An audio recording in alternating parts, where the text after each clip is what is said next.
Very well. Let this abomination unto the Lord begin.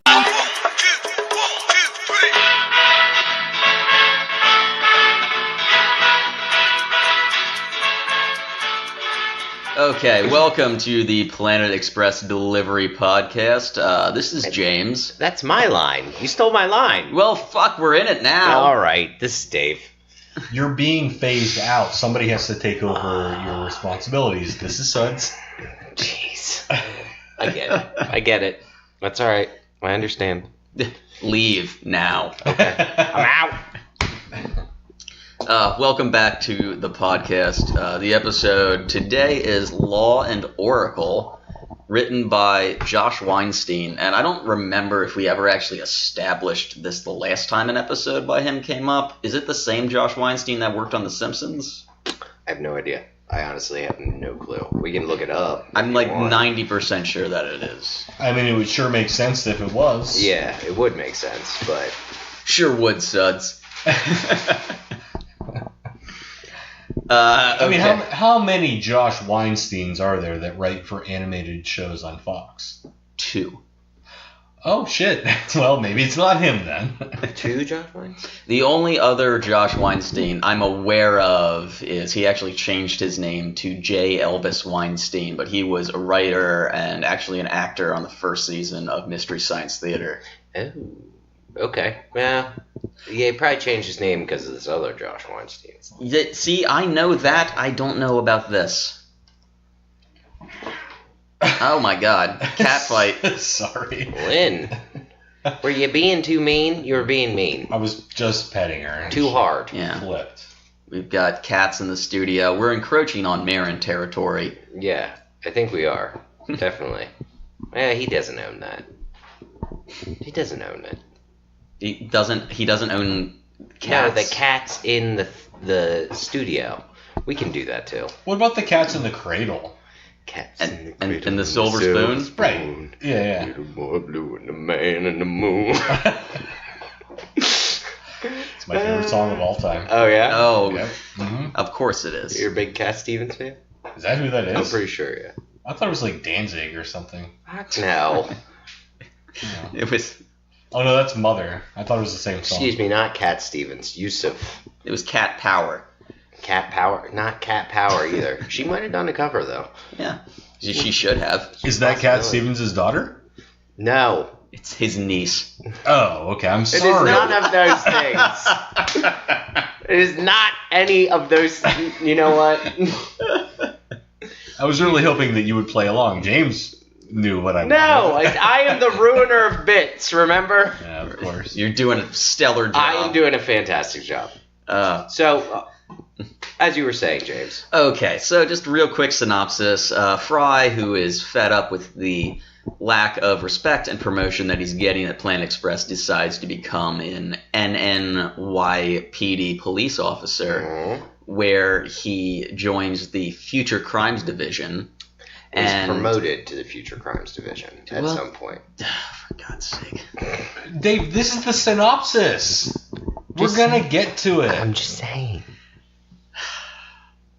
I don't even remember the rest of it. Yeah, I was all right. on a real roll there, and you fucked it up, Dave. Very, very rude. Good Oh God. my God. Well, it's been a while since we've done a Futurama episode. Yeah, and also you're drinking vodka, which is an issue.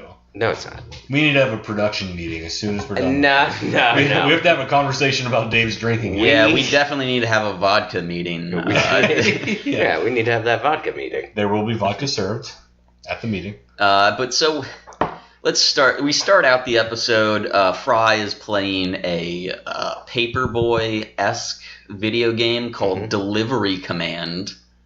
That's what the name? Okay. Yeah, and Well, there was a Donkey Kong character in there throwing a barrel. Now, Yeah. my question for you is, like, I played Paperboy. I mean, but I don't that was never combined, right? The Donkey Kong character.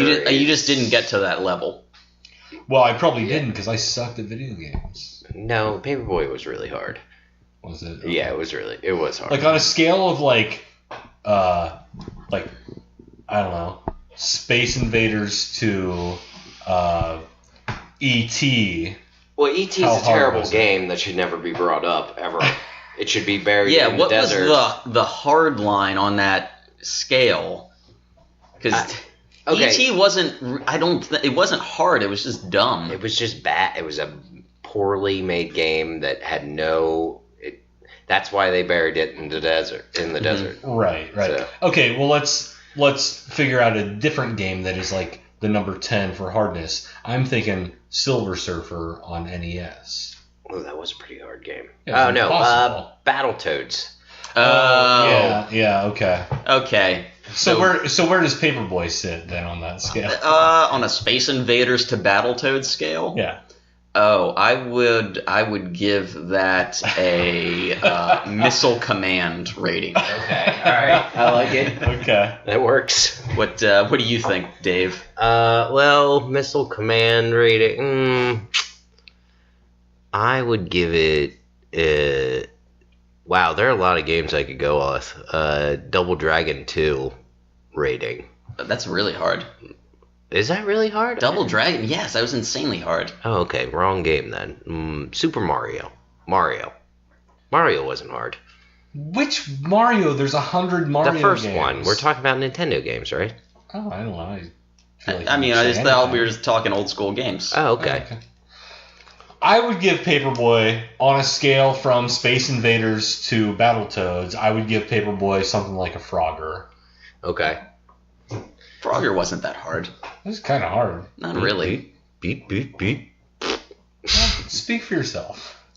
I got those reflexes, those young person reflexes. He is not a gamer. You and I are gamers. That's true. I was a gamer until about 10 years ago when I stopped playing games, but Yes. I played a lot of games before that. So suffice it to say, after 10 years of not playing games, you're not a gamer. Yeah. You're not a gamer. No, I'm a gamer.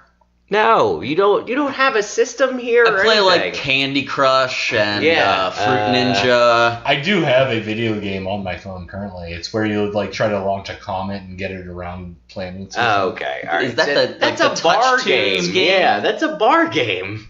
I don't. Maybe. I don't know. All right. What the fuck?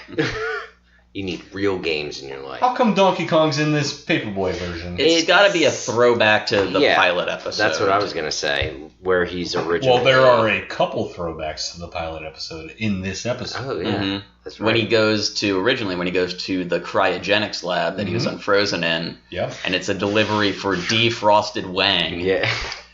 And of course, the original delivery was for Icy Wiener. Yeah. Mhm. Which you can't do anymore. Like, if you order from Grubhub, you've got to give your full name or it's not going to sign your credit card. You can't Yeah. give fake names to delivery guys anymore. No, you have to have like an account with your credit card attached. It's bullshit. Like, You've got to give them money for services. I'm doing air quotes that no one can see. yeah, it's ridiculous. Like, why can't I just call up a place and be like, "Hey, I want a pizza delivered to you," For Icy Wiener. or Mike Hunt? You know that.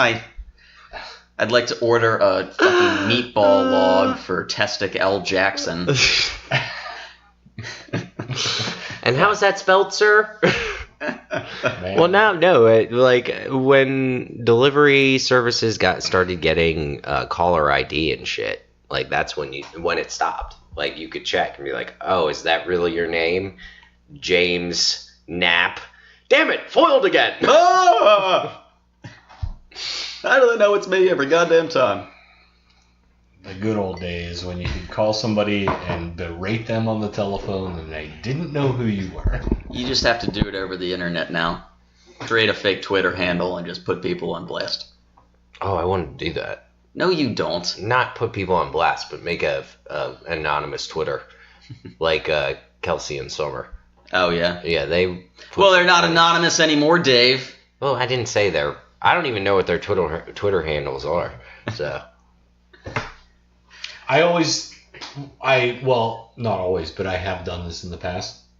Tried to come up with a Twitter handle that like looks identical to like some official one, but like one of the letters is just off, but like you have to do it in such a way in which the letter that you replace it with still looks like you know, you're trying to fake everyone out. Like looks just like the original name. Did you see what @real Donald Trump said? Yeah, but instead of like @real Donald Trump, it would be @real Donald Trump, but like with like, you know, a lowercase I instead of the L, or like just something that is just barely off, where people, if they just glanced at it, they would think it was the same.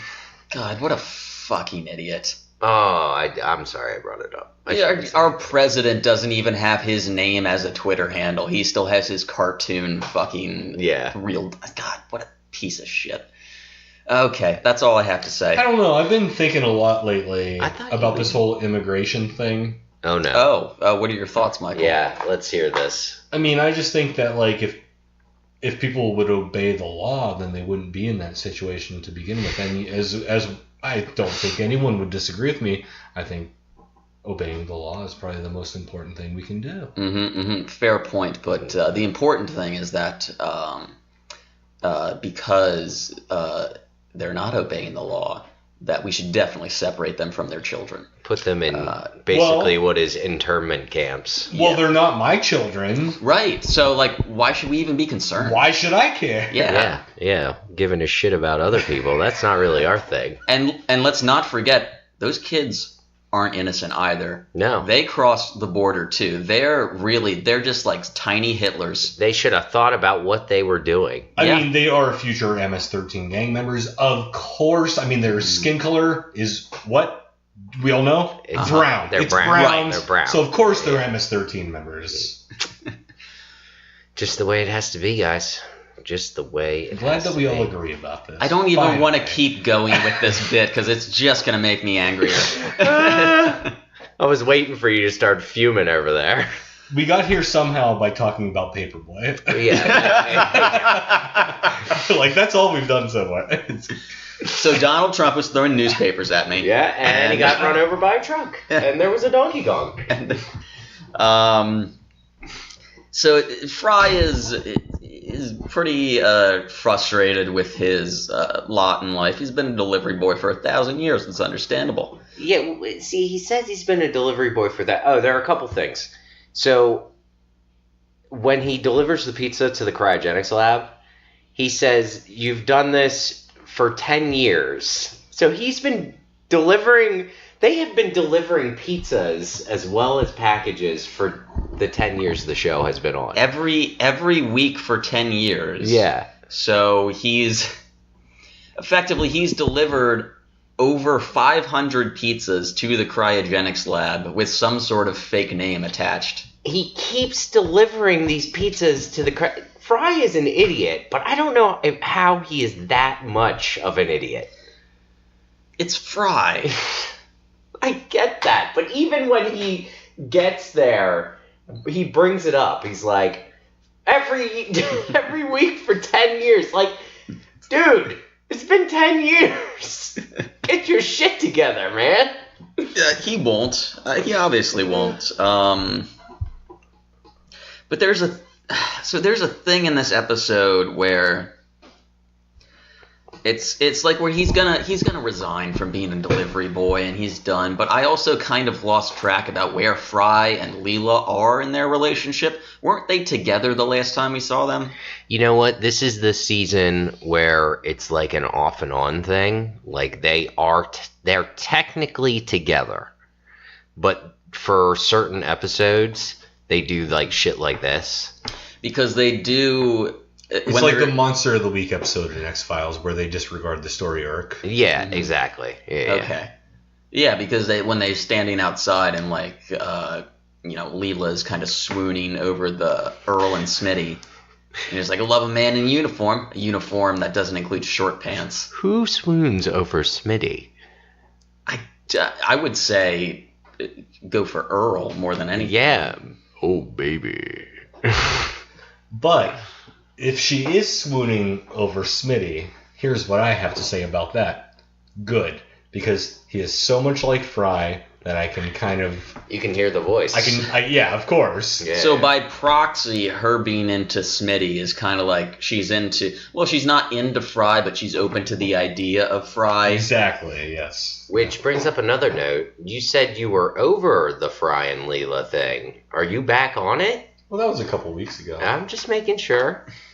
I don't know. I'll have to see how this episode goes, I guess. All right. Okay. Yeah. Does anyone know the overarching theme of this episode? I'm gonna say police brutality.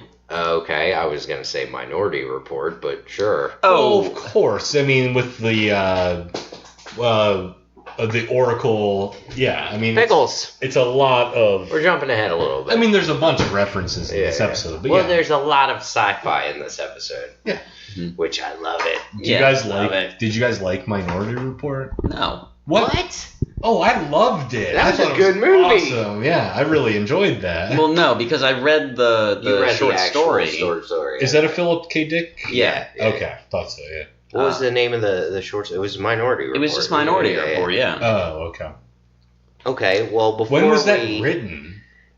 That'd have been old. Yeah, 70s. That's some foresight to be able to write something. Because you know how now we have the precog division of the Harrisburg Police Department. I was of course. gonna continue. They had totally arrested me before I could set that mailbox on fire. Well, that's like the other day. I went to meet somebody to buy weed. Mm-hmm. No, before I even showed up. He was gone. Yeah. Yeah. It was like when I tried to push that old lady off the curb. Stopped me before I even did it. Yeah. It's like the time that I put all those bombs under the Harvey Taylor Bridge, and then, they were all diffused, long before they could detonate. It was like that time that I planned to take all my dirty underwear and just place them in random places inside Little Lamps to try to shut down that business. It was like that time that I tried to sell all of those counterfeit dildos to the Air Force. I remember that. Yeah. Saw you in the news. It was like that time I tried to steal that. Can't think of it. What would you call it? Butt plug? Yeah. That time you tried to steal the butt. That's your one-upping. Yeah, no, I don't have anything. I got nothing. I'm not the comedy gun. Bit killer. Bit killer. I got nothing. Okay. I was going to say something about an active shooter scenario, but I was like, I'm glad that you didn't. Because, I don't know, there's been probably, 800 in the past week? There'll probably be another one. Yeah, serious? Oh, jeez, I'm glad I don't have the news anymore. No, actually, there's been none, and the NRA is jerking themselves all off. Little do they know, or their supporters, they fucking know what they're doing. Guess what? School's out. Yeah. That's why there's no shootings. There's no shootings. Can I get a beer? Yeah. This does not bode well for an optimistic outlook for our country. Just like, we went a whole week without mass shootings, you guys. Yeah! And the only reason that happened is because school is out. Yeah. How many friends of ours are teachers? Oh, I've got quite a few. Yeah. We have a few. Yeah. It's upsetting. It's very upsetting. I hope it never happens at any of their schools. I have family that teachers, so I really hope it doesn't happen. We got back, we slipped into it again. Yeah, no. We got here from Minority Report? Yes, this is what happens. Well, the premise of Minority Report is pretty fucked up. I'm not surprised we got... It's, okay, so got Minority Report, we are already on the subject. It's science fiction, but heavy on the fiction and leaning into fantasy with the precogs. Like, they are telepathic. Yeah. Mm-hmm. And precog, if no one's seen the movie or read the book, I don't know if the book is at all similar to the movie. So before you walk away, James, you can correct me. In the movie, they have 3 what they call precogs. They're, telepathic people who can see the future. And they use these people to basically predict crimes that are going to happen. Mostly like murders and to that aspect. That's about the gist of it. And then Tom Cruise drives around in a really... And runs away from a lot of people. A really cool futuristic car. It is kinda driving cool, it up yeah. walls, down tunnels upside I down. forgot about that. And it had the wheels that spun it. Yeah, Like, okay, all right. Yeah, that was cool. it was. No, that was a good movie. See, James is... I don't know what he's Well, he's talking not about. here, so he doesn't. Yeah. Well, when he gets back, we're going to have a little chat about that. Because that was a good movie. Saw that in theaters. Yeah, so did I. Yeah. That was good on the big screen, actually. It's good on the That's small a screen, too. really good fucking movie. I think that they actually did a fantastic job in that movie with attempting to depict a future world, especially when it comes to like technology. Oh, yeah. Because they had all those like translucent screens that they used. The retina scanners Yeah, where yeah, it would yeah. like it would tailor commercials to you as you walked by, like, oh, Mr. Jones, you look like you need a new pair of pants. Like, Yeah, but also just like the things that they used in like, I guess it was like a police department or whatever. But like they had really cool like translucent screens, tablets and shit that we didn't have back then, you know. what was that? 2000 and when did Minority Report? Was it 2007? Or was It was it earlier. I want to say it was probably around 2002, 2003 that came out. Well, I don't think. It's too bad that there's not some like network of information that we could look these things up. Yeah, Yeah. if only that were a thing. Well, I mean, we're not quite there yet. Minority Report is like, you know, it's a pipe dream at years this point, from now. but- Yeah. You know, it's not like Facebook tailors ads to your every, type in the computer or. Oh, you mean the things that you say out loud to your phone that then shows up in your fucking feed as an ad? Exactly.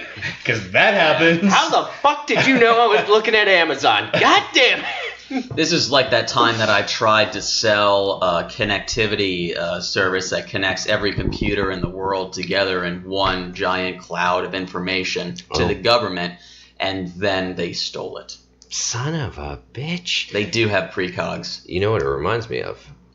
Person of Interest. Oh, yeah. Oh. Which I watched on your recommendation. Yes, you and did. I loved it. I watched all 5 or 6 It was seasons. 5 seasons. Okay. 5 seasons, short show. Well, we should get to, before we get into the Minority Report aspect of this, when Fry originally joins the NNYPD. Oh, when he goes It's to a Best it's a joke in the episode. Well, everything's a police academy reference. That's the first. yeah. That's the first like theme. There's not really an overarching one because we don't get into the precogs until later. Mm-hmm. But the first thing is fucking police academy when Fry walks up to the station. Yeah, I want to say no. He just goes right to the academy. I think. He just walks in and just like, you think you can walk in here with no pants on and just become a police officer? Yes, I do. I like your style. I got no pants on either. Yes, I see that. You're quite a bit taller than me. Welcome aboard. It's the best fucking joke. I love it. Well, then there's you cringed at it, and you're a big fan of Police Academy. Yeah. Oh, the Hightower ripoff. Yes. The guy with the voice box. Yeah. Yeah. Is that no? He's not Hightower. What do they call him? Is that not Hightower? I don't think Hightower was the really tall. Oh, Yeah. yeah, you're right. Yeah. Oh my god, what was his... That is the only thing he is known for, by the way. I feel Of really course. bad. Yeah, he was in Spaceballs too. He tours right. around and goes to like comic conventions and stuff. Yeah. Doing those noises. I don't know what that was. Like, yeah, that'd be good. Somewhere between a helicopter and a Zoidberg. Wee woo, wee woo, wee woo. That's pretty good, right? That was like the night where James was reading his work, and he had us doing separate things. And he's like, okay, now you do a horn noise. And you're like, how do I do a horn? Like, could not for the I don't life remember of you. even what you're talking about. You don't remember? We were all sitting here. No. It Oh, it was was the somebody fucking- clap, somebody do this, It was someone the snap. poetry show that got canceled, and we just did it in your kitchen instead. Yeah, that's right. I remember that. Yep, and you could not make a horn noise. Honk. Honk. Honk, honk. Now you can. Okay, well, let's move on. All right. Where? Okay, so he just joined the academy. Okay, so this character that they introduced, do you know, what was her name? Oh, Chief O'Manahan. O'Manahan? My favorite goddamn character in this episode. She's a badass. Yeah. If you got you're gonna get your tits scraped. Yeah. You're gonna get your boobs scuffed. And if you have the vulva to handle it, I'll be proud to call you ladies policeman. Oh god. There's a terrific side character we never see again at all. This is the only time, and hilarious. Just the shit that comes out of her mouth. Isn't there, Mike, you've seen Police Academy probably more than any of us. Is there a tough woman character? Yes, of course there is, yes. Okay, yeah. Who is she? Oh, I don't know. She is the captain. I thought it was fucking that old cranky dude was the captain. No, he's like the commandant or something. Like, he's like the dude who doesn't want the police academy to happen. I don't want you here, Steve Gutenberg. Yeah, exactly. I don't know why in my memory the police academy commandant sounds like Jeff Sessions. That is exactly kind of how he sounded. You did a very good impression as I'm remembering it. He's just like, now listen here. Like, hey, Steve Gutenberg. Yeah, that's not your character's name, but I don't remember it, so that's what I'm calling you. I'm trying to think what Steve Gutenberg sounds like. I'm gonna just have fun. Oh, you think you're gonna have fun in party? Not in my police academy. We're gonna have a party at this police academy. We're the police. We're all about the laws and the rules. You've got to do that. Gutenberg, last name.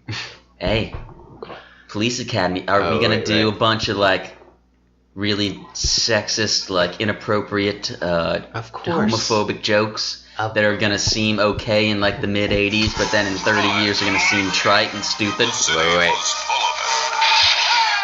Free TV! Desperate measures were needed. Want you to go to the police academy. The police academy is such a dangerous place. Honey, don't worry. Desperate measures. That's right. There's the klutzy guy. I'm joining the police force. The mayor says That guy was from Animal we have to House. Take this riffraff. Animal House, the worst movie of all time. You mean Yes, that movie. What about guns? Where do we get guns? You won't be schooled in firearms. Police procedures, local laws. Well, maybe it was Police Academy 2 or 3 when they introduced the hard-ass female captain.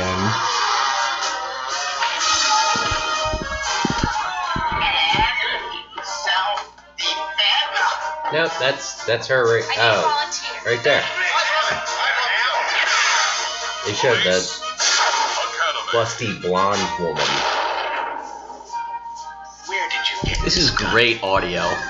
Is it coming in? I'm warning you, Hightower! I'm warning you, Hatter! Yeah, no, recording is not the issue. It's just the fact that we're watching the Police Academy trailer on our podcast. They get the gist. It is a terrible trailer. It's No, stupid. all trailers from the 80s were. Watch the Thing trailer. The future didn't start until 2004, and that's when we got good at I'm gonna say that's when we perfected the addiction model, which is making the trailers get. And my favorite example: go back and watch the Die Hard trailer. Listeners, go back and watch the Die Hard trailer. Yeah. That was the biggest movie of the year, and the trailer looks like it was put together by a first-year film student who was editing strictly with his dick. Just slapping it on the keyboard. Just smacking at film reels with his fucking chode-ass little pecker. I'm just smacking her around right now. No, all trailers going way back. But I mean, trailers actually didn't start until I want to say late 60s, early 70s. That wasn't a thing initially. Jaws is what I always go back to. That might actually be true, yeah. But the Star Wars trailer was completely nobody knew what the fuck was going on. Wait, you guys don't remember the trailer for the train coming at the screen? It was yeah. It was just the train coming at the screen for 1 second. Yeah. Mm-hmm. was intense. Well, it was got me really pumped up For the that movie. train movie? Yeah. Is that what it was? Or Just was it a... Just the train coming at the movie from like 1922. I want to say that you're misremembering this because it was that was the movie, but then the trailer was actually just the train sitting dormant at the station. That was basically the whole thing. They just showed 30 seconds of the train just like Oh, sitting there. that must have been, Yeah. okay. That makes sense. Yeah. Okay, so it's Fry joins the Police force, and this is where shifting into the next bit, Tron, which we had some things to say Oh, about. come on. It is a great fucking movie. Tron is not a good movie. It is a good movie. It is not. It Yes. is Jeff Bridges at his lowest. No, it is a good movie. Wait, when is Jeff Bridges at his lowest? In Tron 1? Or Tron 2? No, he's at his lowest in Tron. Or Tron 2. 3? No, he's No, at his there's lowest no in Tron Tron Oh, I thought 1. there was. No. Oh. They wanted to make one. Because Tron 2, he's very clearly just like, I'm fucking Jeff Bridges, man. I'm making money. I was the Big Lebowski. I already have a film career. This movie can fucking suck it. Oh, come on. Tron what is your 1 issue with Tron? It's just not entertaining at all. What is Like, it wrong was with set you? up to be that, but, like, it does not age well. You do not have any imagination. Nothing. You're killing me. Yeah, I'm the one with no imagination, Mr. Bit Killer. Can't Yeah. think of a fake crime to keep that going. Can't, yeah, because I've done too many real crimes. I don't. I don't need to think of it. I'm like trying to. What are the things I don't want to mention on this podcast? Anything. You guys remember that time that I tried to release a bunch of live owls into the vitamin shop? Yeah. That doesn't even sound like a crime. I showed up and all the owls were already I dead. feel like it's a nuisance more than a crime. I think if you do it intentionally, that's definitely a crime. Back to Tron. That was ahead of its time. You've never seen it, so I'm not asking. I haven't. That's why I've been silent. I have it on DVD. I'm not going to watch it. Yeah. I'm taking my Blade Runner DVD back. Yeah, you're never gonna No, watch that. I'm taking it with me to Pittsburgh. Make sure you come to I will watch it. Are we one announcing this? Day. Well, whatever. I mean, do you really want to talk about this on the pod? It's up to you. I don't know. At the end of the pod. We can bring Okay. it up. Yeah. We'll leave that as a little bit of a little a teaser. Yeah. We'll let you know what's going on with Michael towards the end of the show. Yeah. With God. Michael. I hope everyone gets drunk. So drunk that we don't remember to bring it up. Oh, we will. I'm already there. Like, Good. if you don't remember it, I'm not going to. So. Okay. Do you guys want to take a quick break before we get into the rest of the episode? Yeah, Yeah, because I do want to talk a lot about Schrodinger's cat when we get back. Oh, yeah. As do I. Yeah, which is another good joke, so. Okay, we will be right back. Hey. Hey, we're back. Yeah, we're back. We're back. Hello. Hello. So, right now we're at the point where Fry has just been promoted to the Future Crimes Division. And actually, right before that, we wanted to talk about, or Mike, you had some notes on Schrodinger's cat. Yes. Well, yeah. What do you have to say about that? Well, what happens in the episode that brings this about? Well, this is after they do their whole Tron I'm watching Tron when I get high-speed home tonight. chase. I'm watching it. But they catch Schrodinger, and he's got the cat. Edwin experiment. Schrodinger. Mhm. Yes. Erwin. Irwin? Yeah, Oh, shit. Erwin Schrodinger. Now, does anyone want to explain the Schrodinger's cat scenario? Yeah, I would love to attempt to. Okay, do you have your... Or are you just going to go for it? I'm just going for it. All right, go for it. So it's essentially a thought experiment Yes. wherein there's a cat in a box, and you don't know the status of said cat before you open the box. It could be that the cat is dead, or the cat could be alive, and there are equal numbers of probabilities to support either outcome, but you don't know what the outcome is Until you open unless the you box. open the box. Yes. That was surprisingly poignant. Oh, Yeah, Thank you. he's on top of it. Yeah. I like it. I'm a smart guy, Yeah, we know that. No bueno. and I'm cool. Well, No bueno. quit while you're ahead. Yeah. Okay.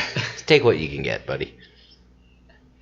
Okay, so what do you have anything else on, like, Schrodinger's cat? Like, what did you think of in this episode?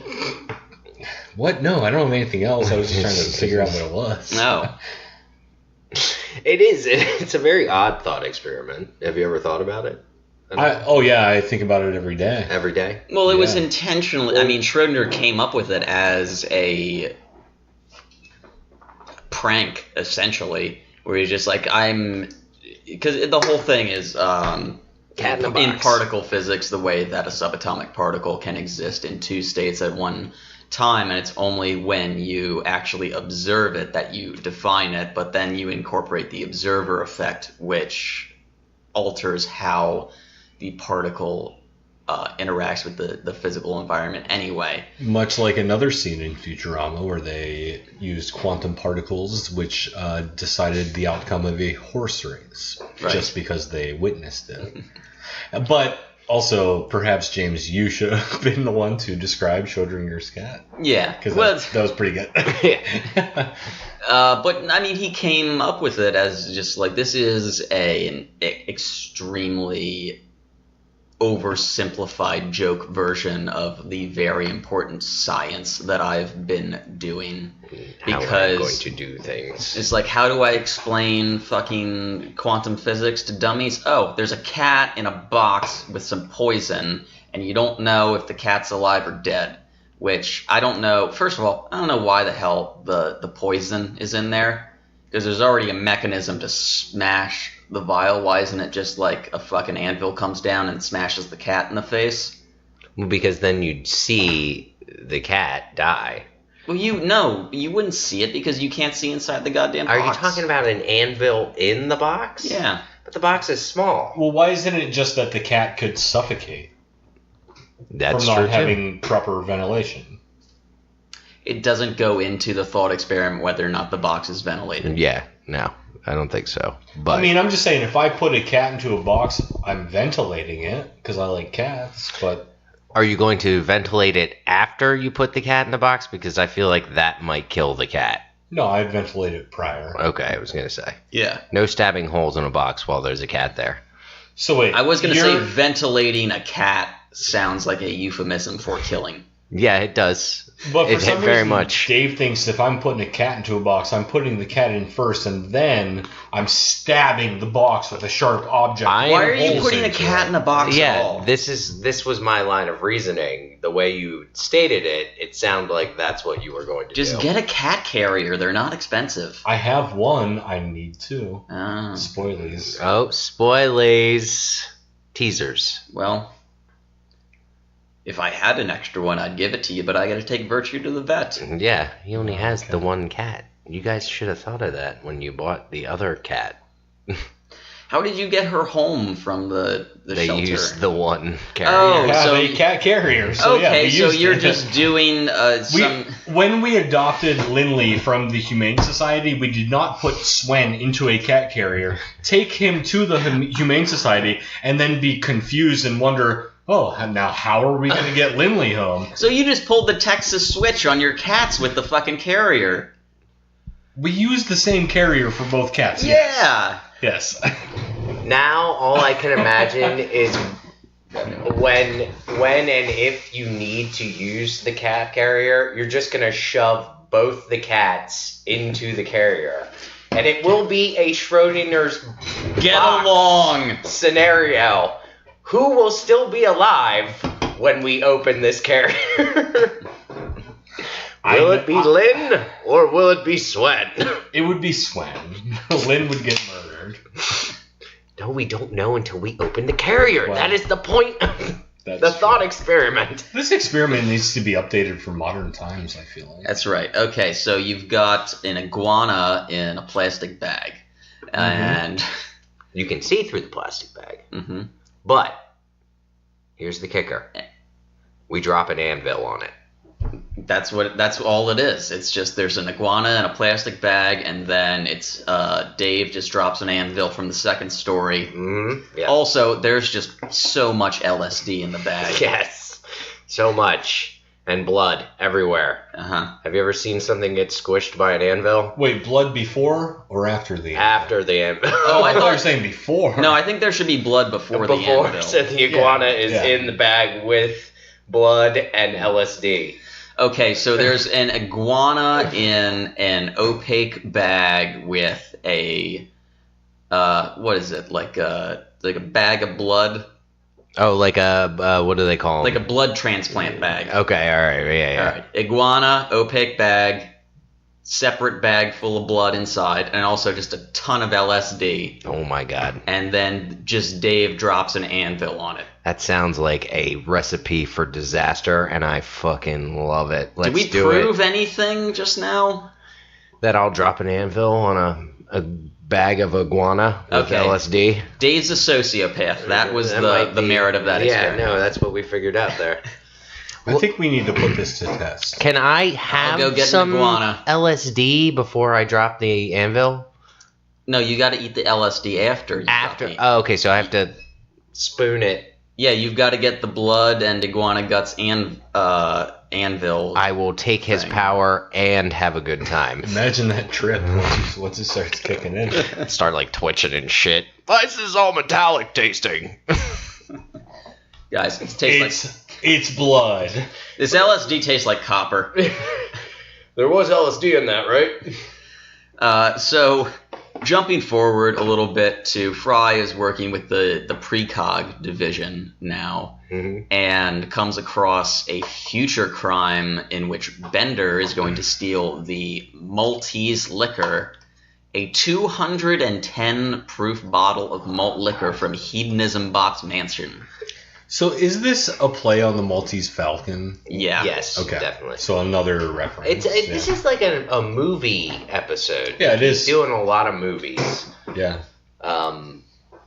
What's the Maltese Falcon? It's like a statue that they try to steal. It's Right. it's like really rare, and Peter Lorre is creepy, and the main that's character sells out his girlfriend. It's a weird movie. Okay. Worth a watch, though. I mean, one watch. He's not going to watch it. No. I know he isn't, but I still have to say that to our viewers, our listeners. I watched a movie the other night on Netflix called Would You Rather? I thought you were going to say Cocktail. No, I didn't. More finish Cocktail. that. No, I spend my time... And you haven't even finished Cocktail. No. I mostly just watch random garbage. Oh my god. I've noticed that. That's why I told you need to start using the other profile on my Drunk Netflix James. account. Oh, that's right. Stop using Drunk James. No, start using Drunk James. Because I'm fine with whatever happens with that. I don't want that on my real account. Don't fuck up the real account. I've got like documentaries and like thought-provoking movies on that shit, and then you need to use the account that's just like all of And then like I watch The Babysitter. yeah. Why? Why would you ever watch that? I watched it for 2 minutes and Elise yelled at me. She was like, "This is bad. We're not finishing this." The horror No, there's movie, probably boobs in this. That was my argument. It's not a good argument. But so Fry has foreseen this crime and has approached Bender about getting him to not do it. Uh-huh. And we get a bit of a recurring gag here with the whipped cream in the face. Yes. Fry's also being very, like, professional, too. You notice how he's talking? Like, Yeah. Can you please exit the building, sir? Like a police officer would.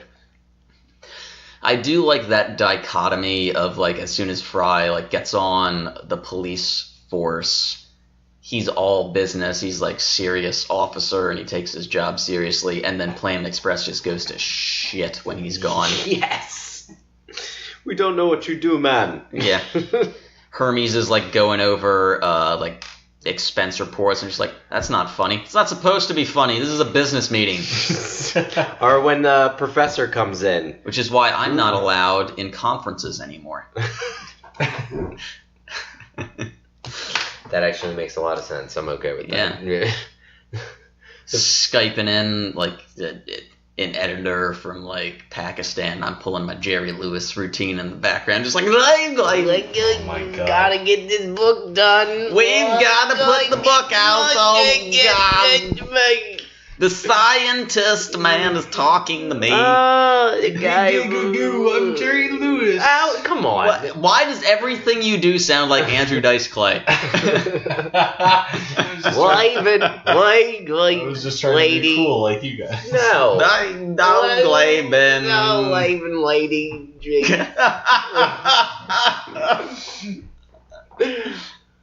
How can you not do a Jerry Lewis? He's like the easiest.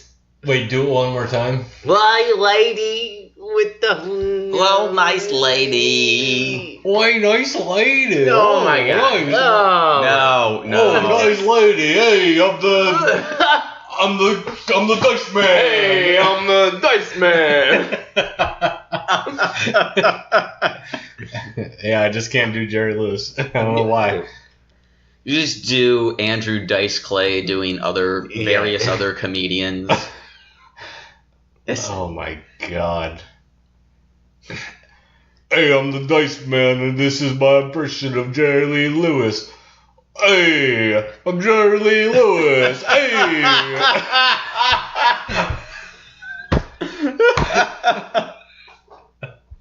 Sorry, I was gonna try, but I just couldn't. No. Hey, nice lady. We're just. Oh, that's not bad. Yeah. Wait, how are you? Wait. Hey, nice lady. Hey, I'm a rock and roll nice lady. I'm a rock and roll detective. That's pretty good, actually. Yeah. Nothing that we've done in like the last 3 minutes has been good. Hey, I appreciate a quote from Ford Fairlane.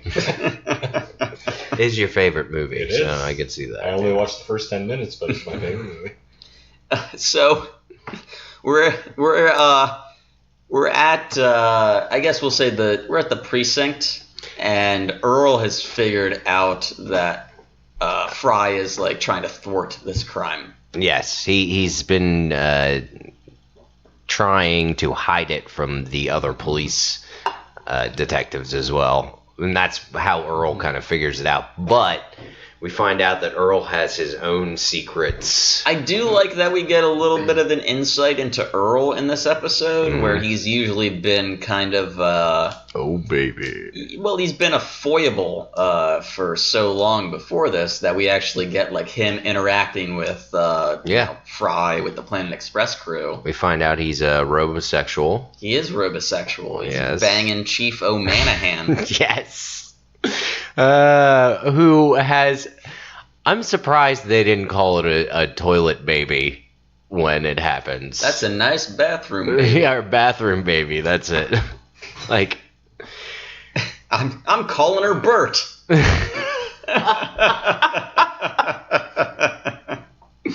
Such a ridiculous... Everything I do... That is, I think, my favorite part of this episode is that we get to see the backstory and also just expand upon all of these like tertiary characters that we've been encountering so far, where Earl gets a little bit of like depth to him. We get Chief O'Manahan, who is, I think, one of the funniest fucking one-off characters that they introduce in this. Yeah. Well, Smitty, we find out, is a retired cop. We don't see him anymore later on in episodes, I don't think. I have to imagine we do at some point. Okay, well, maybe he comes back. Was it just when he was 2 weeks close to retirement? He took early retirement. That was the joke. I was like, all right.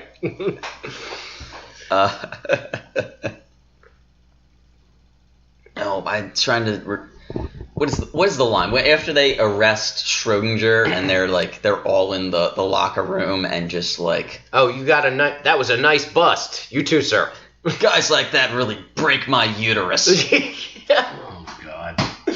The jokes just kept getting better too. It was just like where it started. They were Everything like, that she says is just fucking hilarious. How far can we push this fucking joke? I really do love that character. But we should let's jump ahead to Hedonism Bot's mansion, where Bender shows up, planning to steal the Maltese liquor, dressed as a, I don't know, handyman. Yeah. And Hedonism Bot doesn't seem to be fazed by this at all. Like, I guess he was just expecting a calloused handyman to show up. I don't think that would be out of his personality. Like, don't you, like, knowing what we know about Hedonism Bot, he's got people in and out of his mansion constantly, and who knows what the ratio is between actual handymen and people that are showing up for orgies, dressed as handymen. Well, that's what it is, because Bender does not, that we see, Bender does not participate in any sort of group sex activity. He actually does, like, Hedonism Bot just lets him go to fucking work. Yeah. But I would be very surprised, though, not necessarily in this instance, but Bender has partaken. Partook. Okay. He's partook in an orgy with Hedonism Bot at some point. He has to have. I mean, we haven't gotten to it, but in a later episode, he does straight up whore himself out to Hedonism Bot. Okay. But Hedonism Bot just lets him straight up go to work. And honestly, now that I'm thinking about it, that doesn't surprise me that much. Because really, if someone just showed up at my apartment just like, hey, your landlord called me and supposed to look at the sink today, I'd just be like, oh, okay, it's in there, I guess. Where's my sink? Yeah, it's in there. Go do that. I'm gonna lie down outside. Well, you can get in anywhere as long as you look like you're on a mission, whether it's a clipboard or a stack of papers or carry a ladder. You look like you're important, people will think that you're important. Speaking of which, I need to borrow your clipboard later. There's a lot of government buildings I need to get inside of. I'll give you my state ID as well. Okay. You'll get in everywhere. The reasons aren't Things important. we should not be saying on a podcast. But Hedonism Bot, he'll be upstairs putting batteries and things. Which also, at first, didn't want to think about what batteries he was putting into things. Battery-powered butts. He was sticking them right in butts. He was sticking them directly into butts. D-cell batteries right in butts. I was thinking C. You were thinking the big... Yeah. Those are the square ones, right? Square? What? Have you ever seen those? They're like... Yeah, those are different. No, those aren't... Those are double D batteries. Oh, okay. Those are like H batteries. H batteries? Yeah. Right. Then you just meant like a straight up car battery that's just like, it's gonna fit in your ass somehow. Shoving it right in there. It's going in. You know what? Let's just hook some fucking jumper cables up to this and just stick those in. But we had talked, because you straight up thought he was just like, oh, he's like fucking like putting batteries in dildos or something. And I was like, no, he's putting batteries straight into an orifice. Still one of my favorite characters. Everywhere I looked, there were piles of bodies, and then the explosion struck. I'll have John do lock away the absence. All credit to Maurice LaMarche for just like killing that voice. Oh yeah. But now we've got the huge fucking standoff with Bender and Fry in the basement. And this is kind of the climax of the episode, I want to say. More or less. Suds? Yeah, I mean, it's sort of what everything has been leading to because, you know, like we mentioned earlier, Fry tries to get Bender not to do this. Yeah, no, he's trying to prevent the crime, and at that point, which I thought you were going to have a question about this because we always talk about time travel and how time changes. Yeah. Fry, by saying, I would never do that, changes time. And we see it change, like, as it's happening, and creates a new timeline. But in such a way, like, you know, whenever we talk about, or whenever we have a time travel episode, this is not a time travel episode. This is just a choice episode, basically. It does sort of present itself in that way, though. Yeah, well, because they yeah. make it seem as though choices could affect the ultimate outcome. Yes, and that, I think that's... As if there are maybe different timelines, but... multiple universes made by our choices. Yes. No, it is kind of presented in that way. Yeah. Maybe like a sliders type thing. Maybe like a Schrodinger's cat, like a multi-cat. A multi-cat universe. Like tons of every time there's a new cat and it branches off, and then there's like a different cat. Changes the cat's color and whether it's dead or alive. Sometimes it's just like, hey, Lindley is like, I want to sleep. And other times she's like, no, I want to doze. And other times she's like, no, I want to nap. And then every time it changes into a new timeline where she's still asleep, but it's a different kind of sleep. Or attacking sweat. But every single possible outcome does exist in some alternate universe. Very much. Yeah. There are just cats in all of those universes. Yeah, of course. That sounds all right, I guess, if you're a cat person. And some of them... You will be soon enough. Some of them are Lindley making those decisions. Some of them are another cat that is not Lindley but making those same decisions. She knows you're talking about her. She's looking. Well, she's 13 years old. She's not an idiot, David. Well, she might be senile. She's not. She keeps attacking Swen. Well, now she's going to attack you because you're talking shit. She's not going to attack me. She loves me. Your cats love me more than they love you. Get over it. Oh my goodness. I just feel so bad for you. You're so disoriented right now. I'm delusional. We find out that this whole heist was orchestrated by Pickles, the Oracle. Oh my God, yeah. Who shows up. Did we even talk about Pickles? We talked about the Oracle based on like Minority Report. Okay, all right. Yeah, the precogs. Yeah, but it's this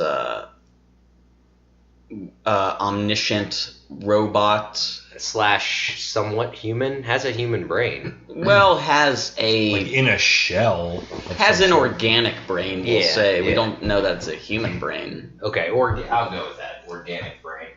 But Pickles shows up and holds him at gunpoint and demands that everything go down just as it prophesized. Yes, and the reason being was that Pickles wants to stop seeing everything. He needs the Maltese liquor to kill his organic brain cells. Yes, just to be blissfully ignorant to everything.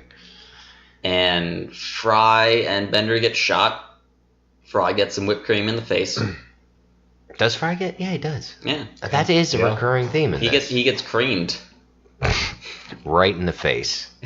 All over the face. All over, just dripping cream in his face. Just dripping well, it's cold cream. It's not hot cream. Let's not sexualize this anymore. I mean, how you have been sexualizing it for the past 20 seconds, you weirdos. Yeah. Okay, thanks, Bit Killer. Well, fuck you. Fine, there was hot cream all over the face. Okay, all right. My God. Yeah, I feel horrible about you feel saying bad? Yeah, I'm not happy about where this Do you guys bit feel went. dirty about it? A little dirty? Why'd you do this to us? Like if you had hot cream all over your face? You're fired. That's right. That's what you get. What is it? Sour cream? I'd lick it off. I'd enjoy it. You're making it worse. No, don't make that noise, James. Jesus. Gross. You can't see the reaction that everyone just gave James. It was terrible. Did you just look back at Elise for a split I wanted second? to see what the... We can't see what she's doing. Off mic Elise is laughing gleefully. Okay. But that was like a nervous laugh. She's actually disgusted. She's like, that's terrible. Michael, get him out of my house. Yeah. They're no longer welcome.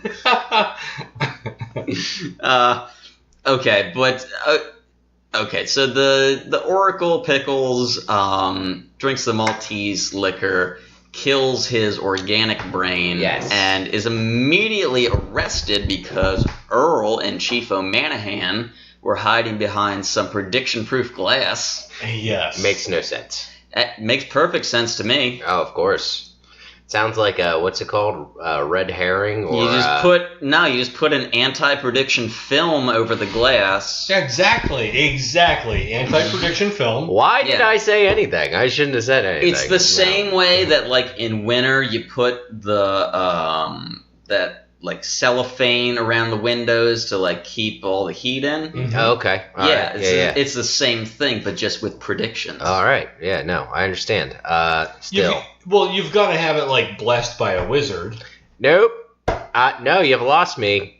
What do you mean? Okay, wizard and science fiction, not... Wait, you don't have a wizard?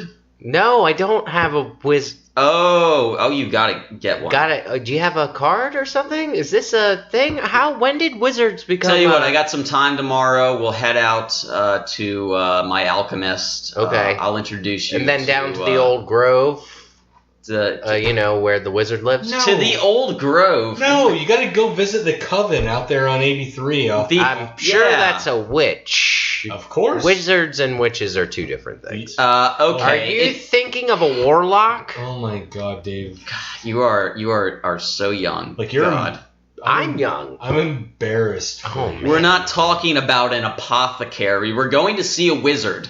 Like pointy hat, beard, staff. That Like is Gandalf. racist, sir. I'm just look. But at the same time, he is accurate. That is exactly what it is. But he shouldn't say it. But when you But how am I supposed to describe when this you guy? open the robe, there's a bunch of stars on the And they into the glow. robe. Yeah. Okay. Well, then I described it. Okay. Pardon me. I didn't mean to be racist. But you guys all wear. You a should pointy apologize hat to and the wizard have community at this beards. point. I really think. I mean, I'm sorry. I'm not trying to stereotype, but Okay, maybe yeah. you guys need to change up your style a little bit. Sorry, I'm not racist, but I'm being racist. Way to muggle-splain to the wizard community. Yeah, wow, dude. Wow. I don't know enough. Nobody's ever introduced to me to. It's time for you to get woke. Okay, well then why don't you guys take me into the community? So wait, you're saying because you've never met a wizard that you don't know how to treat them? No, I've never met your mom, but I'm not Dave's momist. I'm not anti-Dave's mom just because I've never met her. I feel like on this show specifically, you both have been anti-Dave's mom. I feel like I'm very pro-Dave's mom. So do I. High five, you know what I'm talking about? Woo! Yeah. I love Dave's mom. What's she I doing love my now? mom too. Huh? I love her. I do. Okay, can we get to the end of this fucking episode? yeah. How's your mom dealing with that empty nest syndrome that you finally moved Now, out? you know what? She's sad. I don't like it. I lost my young baby bird. My baby bird's gone. I'm making fun of it, but at the same time, I'm telling the truth. She doesn't. She's an older woman. She doesn't like being alone. I'll keep her company. I know you will, James. She has many midnight callers. Yeah, that's what I thought too. She knows many sirs. I was like, she wouldn't answer her phone one night. I'm like, she's probably on a date or something. And then the next day she's calling me back. I'm like, so what were you doing last night? She's like, oh, nothing, just hanging out. Why did you ask her in that tone, as if you wanted? I wanted to know. You wanted the hot gossip. I did. I wanted to be like, so mom, you out banging a doctor or something? What's going on? Well, he left out that the music that he was playing in the background the entire time was just. What is that? Boners. What is that? The Seinfeld theme song. It's the Seinfeld theme song with dicks. Yeah, Oh, exactly. okay. That's the XX Seinfeld theme song. Not the XXX. Just No, the just double. because we don't want to go too far. Okay, it's just Okay. third base Seinfeld. Yeah, exactly. Oh, I see. Let's keep it wholesome. Yeah. This is a family show. Okay. Okay, so do you guys have anything going towards the end of this episode you want to say? No, Well, he shoots Bender. yeah. Yeah, But that's really but he's it. wearing a Kevlar vest inside. Because they all planned it. We already said that. Okay. Yeah. So I think the main point is Fry is the one who figured out what was going on. Fry, the idiot who delivered pizzas to the cryogenics lab for 10 years every week. To defrosted wiener. Defrosted. Yeah, that's it. I don't know, whatever it was. Defrosted Wang. That's what. Oh. He's the one who figured out that somebody was messing with the predictions, which is amazing to me. An idiot, but not an idiot. An idiot savant. He was a good cop, which was weird. Yeah, well, he got fired for tipping off Bender, so he very evidently was not a good cop. He was a decent cop. He was an alright cop. He is now established Hashtag Blue Lives Matter. No, don't do that. Yeah. Don't ever do that. Let's not get into that. Okay, my bad. No. But I do love cops. I mean, God bless them. Doing God's work. Yeah. You are just pushing this further than we need to. These aren't bits that I want to be a part of. Yeah, this is not a bit I want to... No. Sven said... But, so Fry is established. He's the glue that really holds Planet Express together. He's the linchpin. Yeah. Basically. But we all knew that. Well, we did because we've been watching this goddamn show for fucking... Too long. 18 years. Oh, God, we have been doing this for a long time. Yeah. Fuck. Yeah. If you, I don't think we mentioned this to our viewers, and I'm just going to take a little side note. If you go through our Instagram page and look at how young we were when we started this. Right? 18 years ago. 18 years. Wow. 18 years ago. When we started fucking this podcast. 3 years ago. Three fucking years. You can see us progressively get older. We get sadder and sadder in every picture. It is we get very sadder and sadder every day. Very much look like we are having nervous breakdowns every time we're having fun. No, find us on social media at PlanX on Twitter, Plan Express Delivery Podcast on Facebook. Shady Voices Media on Instagram. You can watch us all as we our wrinkles get deeper, our hairlines recede. Yes, I've gone more gray in the past 3 fucking years. I already had a full head of gray hair when we started. So. No, it wasn't this. It wasn't like this. Oh, really? No, absolutely not. It was not you're on like straight this. salt and pepper now. Yeah, you are like looking hot, man. I like it. Oh, okay. Thank you, sir. Just telling you. Do we want to bridge into Slurmies now, and then we can mention the stuff that we didn't talk about? Let's get to that. All right, Dave, why don't you go first? All right, so I actually like this episode quite a bit. I'm gonna give it 4 Slurmies. The reason being is a lot of the science fiction stuff they've thrown in there, and the jokes. I feel like this episode in particular in this season was like a high point. They did a very good job. It might also have to do with the writer Josh Weinstein. Josh Weinstein, who is the same writer who wrote for The Simpsons. Okay, so it may have to do with that. He's a very much a staple of the Groening universe or Groening universe. Groening. All right, I always say it wrong. But I thought it was well done as like a side piece, and Suds had even mentioned is this episode is very much like a X-Files episode where they disregard the overarching story.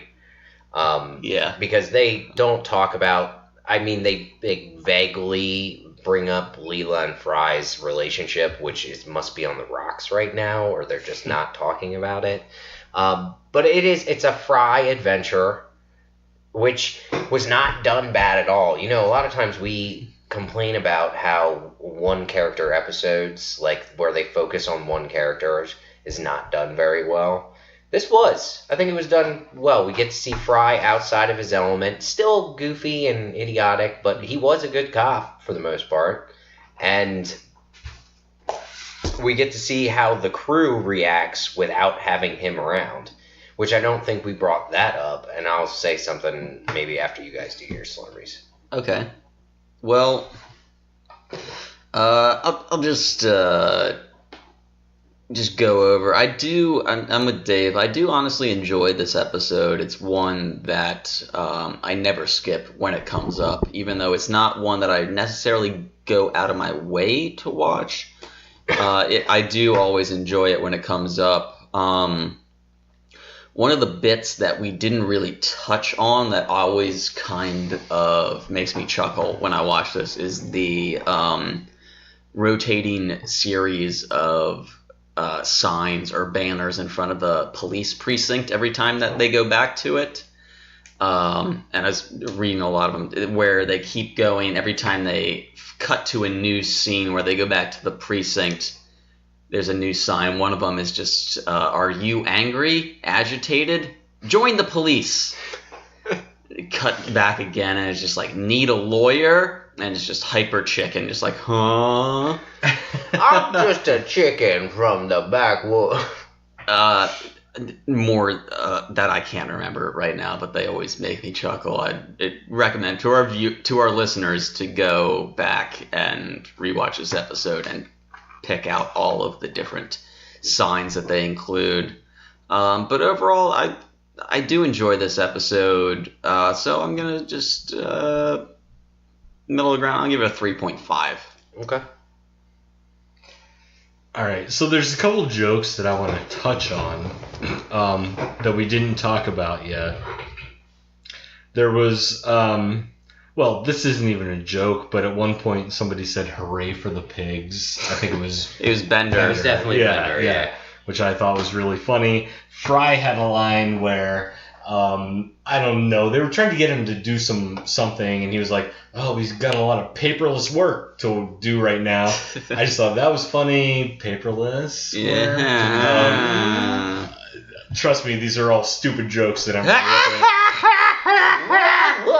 But then at the very end of the episode, there was a joke about executive producers. Right. Right as the credits came up, and the first credit that came up when they were ripping on executive producers were the executive producers of the show, which I thought was really funny. And I feel better about myself. I just love how they always make digs at the Fox network or, their own show or whatever. Yes. So I thought that those were really funny. Those were just stupid things that I thought were entertaining. You're right. These people should be able to laugh at themselves, though, as well. Yeah, of course.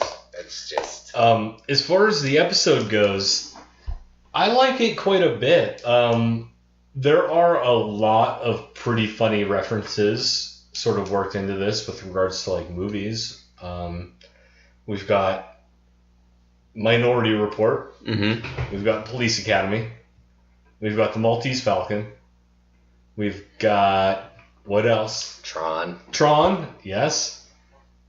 How can you forget Tron? Easily. Any others that I'm forgetting? No, I'm sure there are more. There were probably other Well, ones. there was a callback to the pilot episode at the beginning. True. Yeah, true. But I didn't see any other movie references necessarily. But Okay. I like seeing Fry in this sort of a role. It's a little bit different for his character. Mhm. Him sort of taking this, like, it's like a bit of an authoritarian situation for him. Assertive role. He actually has a little bit of power in Yeah. this role. And he does well with it. He doesn't necessarily go overboard. It turns out he might well be a pretty good fucking detective, actually. Yeah. He's not abusive with his power. He's not, either. no. It's And he still just wants the best for everyone around him. a good cop. Yeah. Which is entertaining to see, especially Fry, who's we all know is a dingus. Yeah. But he does pretty well. Yeah. He does pretty well. I'm kind of just in between you guys. I'm going to give it like a 3. I'm going to give it a 3.75. Okay. 3 3/4. You're gonna probably have to write that down. Yep, right I'll write it down. James is hitting the John, as they say. You mean right here? You've appeared. So that is actually the end of our episode. And we actually, as far as our Slurmies are concerned, the median is a perfect 3.75. Oh, wow. Well, so now that we're at the end of the episode, we teased it early on. We should make mention of what is going on with you, Mike. Well, yeah. If you want to go ahead and All right. give Well, us the news. I'm hoping that things don't change monumentally, but I have made the decision to move to Pittsburgh. So you guys are going to have to find a new recording studio. Yes.